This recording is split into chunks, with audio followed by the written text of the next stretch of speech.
I'm glad to have you here as the president, the director of the whole thing, the director of the directors.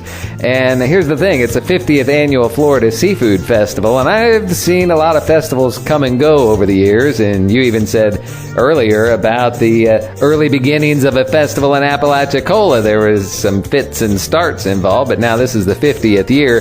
Talk just a little bit about what it takes to make a local community festival a success like you've done here. The first thing on top of it is the community. The community is what gives us our support and helps us go. But the board of directors is the thing that makes this festival.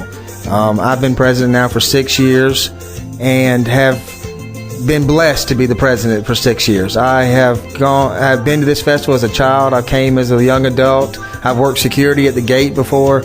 And then to be voted onto the board and then elected president was one of the greatest things I've ever had, because I do love this festival.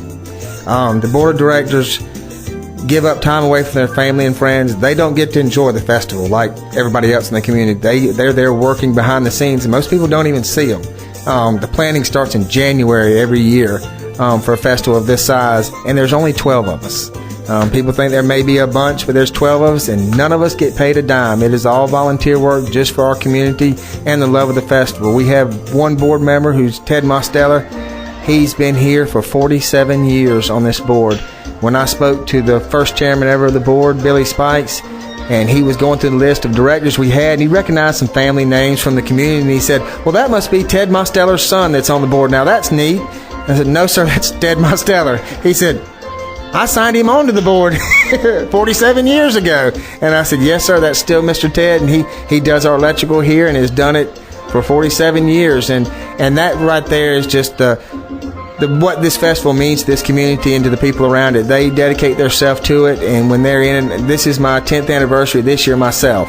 And I can see me going as long as Mr. Ted, because that's how much I love this festival and this community. I don't suppose Mr. Ted's going to be involved in the Redfish Run. Mr. Ted will not be involved in the Redfish Run. He will be down here working on electrical, that's for sure. We have two directors, Michael Schuler and Tress Dameron, that's in charge of the Redfish Run, because even I don't go down there and do the run myself.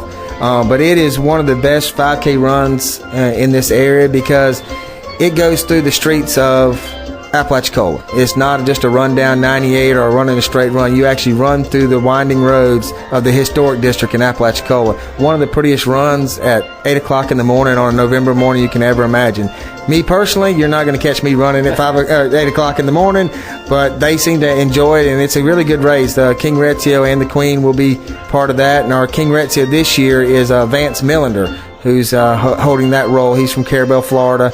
Owns Millender & Son Seafood, and he is a very good man, and he was very honored to be accepting of the role of King Retzio this year. So I don't suppose you have someone dressed up as King Retzio? Yes, sir. Mr. Vance Millender, we were wearing a crown cape, gold oyster boots, and gold oyster tongs.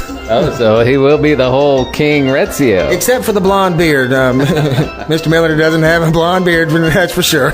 Now let me ask you, Morgan, are you going to be running in the Redfish Run?